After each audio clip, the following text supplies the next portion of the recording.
सितंबर में प्रधानमंत्री मोदी और पुतिन की मुलाकात होगी। बड़ी खबर, हालांकि यहां पर भी खबरें हैं कि प्रधानमंत्री के बायलैटरल्स हो सकते हैं, यह हमें डिनाई नहीं करना चाहिए। एससीओ समिट में एक मंच पर दिखेंगे प्रधानमंत्री मोदी और राष्ट्रपति पुतिन और राष्ट्रपति जिनपिंग।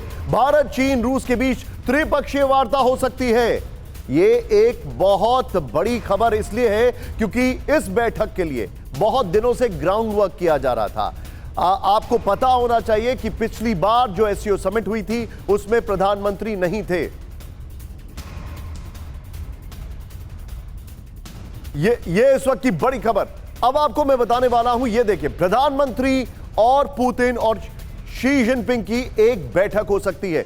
ग्राउंड वर्क बहुत किया जा रहा है। अब ये देखिए जरा, शानदार, आपके सामने स्क्रीन देखिए। मोदी जिनपिंग की बैठक होगी, ये बड़ी इंटरेस्टिंग है, बायलैटरल है। पुतिन जिनपिंग की मुलाकात होगी, ये भी एक बायलैटरल है।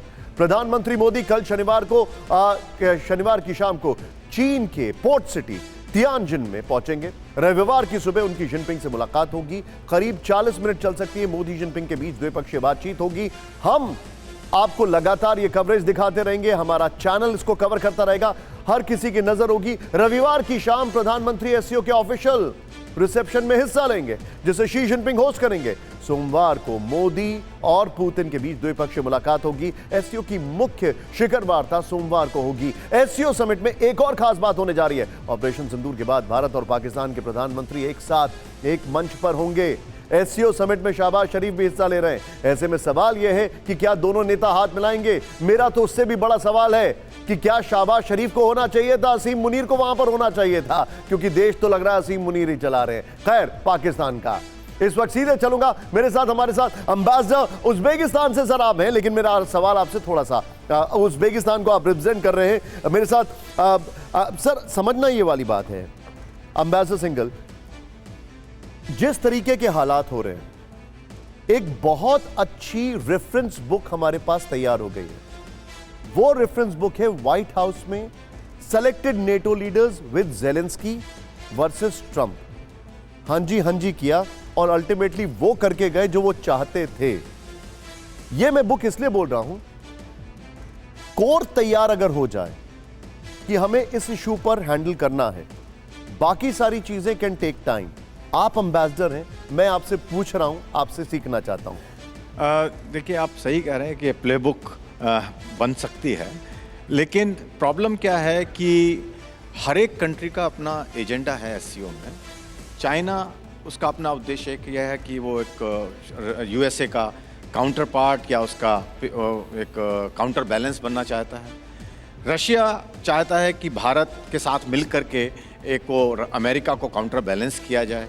और प्लस जैसा कि अभी बातचीत हम कर रहे थे कि इनके जो एससीओ मेंबर्स हैं उनमें आपस में भी डिफरेंसेस हैं, तो उसको हम कैसे ओवरकम करेंगे। मेरा जो विचार है कि अनलाइक जो ट्रम्प साहब के यहाँ जो मीटिंग हुई, उसके मुकाबले ये इसका जो फोकस रहेगा डेवलपमेंटल एजेंडा रहेगा कि और मल्टीलैटरलिज्म को बढ़ावा किस तरह से दिया जाए, जो कि एक तरीके से अमेरिका का जो पॉलिसीज़ चल रही हैं उसका ये काउंटर होगा कि मल्टीलैटरलिज्म, रूल बेस्ड इकोनॉमी और जो टेररिज्म का एक इशू है, क्योंकि भारत बहुत कीन है इस पर कि टेररिज्म के बारे में बात की जाए, तो वो भी एक मेरे ख्याल से एक बहुत बड़ा इसमें। सर आपने टेररिज्म का जिक्र किया है, सतीश जी मैं आपके पास आ रहा हूं।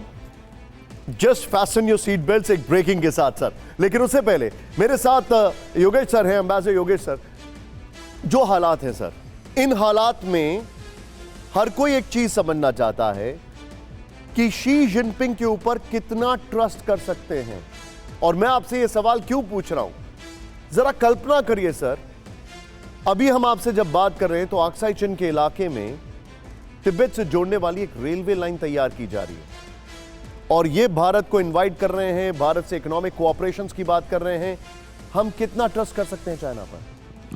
देखो, मैं दो बातें आपसे कहना चाहता हूँ कि आज की जो स्थिति है उसमें ट्रस्ट तो अगर हम चीन पे नहीं कर सकते तो कौन सा अमेरिका पे कर सकते हैं। जो अमेरिका के साथ हमारे रिश्तों में हुआ है। सॉरी सर, बट आप ये कहना चाहते हैं who is the better devil?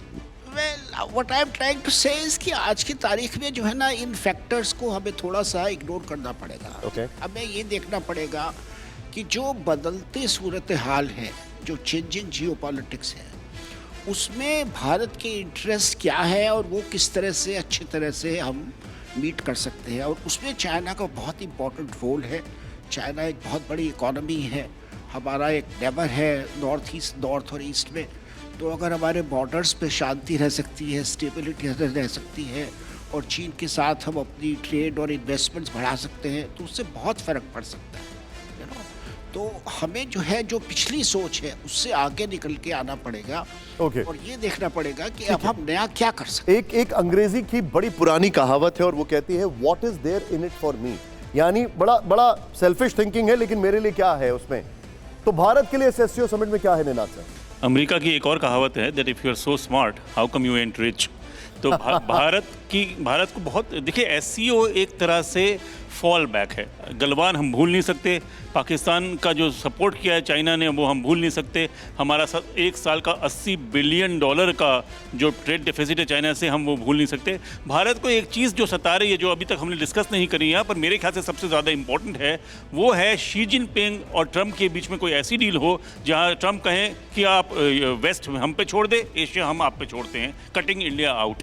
तो इसीलिए सबसे बड़ी बात जो इंडिया को सता रही है वो एक 1+1 deal between China and America है, और उसमें हम यहाँ ग्राउंड वर्क रिलीज कर रहे हैं। अब इसका मतलब ये होता है कि जब बड़ी बड़ी इकोनॉमीज अगर थोड़ा बहुत भी अच्छा करती है पहले से, तो उसका ग्लोबल फर्क पड़ता है। तो उस तरफ मैं जरूर कहूंगा कि एससीओ डील में प्रधानमंत्री बहुत टाइट रोप वॉक कर रहे हैं। उस टाइट रोप वॉक से फर्क जरूर पड़ेगा भारत की विदेश नीति। ओके, अब मैं एक आपसे एक इवेंट डिप्लोमेसी का है, लेकिन मैं आपसे सवाल बड़ा पॉलिटिकल पूछ रहा हूं।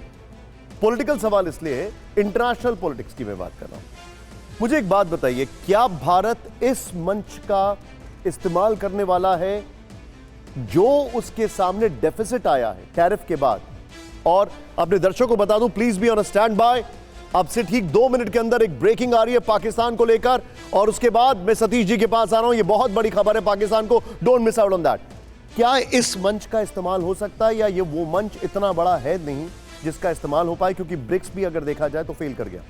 जी नहीं, मैं ये मानता हूँ कि ये वही मंच है जहाँ से भारत एक आवाज़ देगा, एक संदेश देगा। देखिए निशांत जी, थोड़ा सा 1998 पे चले। 1998 में रशिया के प्रधानमंत्री प्रीमाकोव ने एक ट्रॉइका का एक कंसेप्ट दिया था, और वो भारत आए थे, अटल बिहारी वाजपेयी से मिले थे, और उस समय अमेरिका को संदेश दिया गया था जब अमेरिका ने भारत पर सैंक्शन लगाया था, जब हमने न्यूक्लियर टेस्ट किया था। तो मुझे लगता है जब अमेरिका ने भारत को दबाया, भारत बहुत तेज़ी से बाउंस बैक किया, और ये वही मंच होगा, आज ये सीओ का मंच होगा, जहाँ पर भारत एक ऐसी आवाज देगा कि ट्रॉइका का, जिसकी कल्पना अभी 2 महीने पहले लारोव ने फिर से किया, उसको रिजुविनेट करने की कोशिश की गई कि देखिए भारत का उद्देश्य यह है कि भारत एंटी वेस्ट कभी नहीं रहा, भारत नॉन वेस्टर्न ऑर्डर की स्थापना करना चाहता है। और भारत, जिस तरीके से अमेरिका ने भारत को कॉर्नर करने की कोशिश की, तो भारत की ये कोशिश होगी इस मंच से कि यहाँ पर तमाम लिमिटेशन के बाद, तमाम ट्रस्ट डेफिसिट के बाद, आपको मालूम है कि अंतर्राष्ट्रीय राजनीति जो ट्रस्ट बहुत फैक्टर नहीं करता, फैक्टर आपके हित करते हैं। और सबसे बड़ा हित इस बात का भारत में इसमें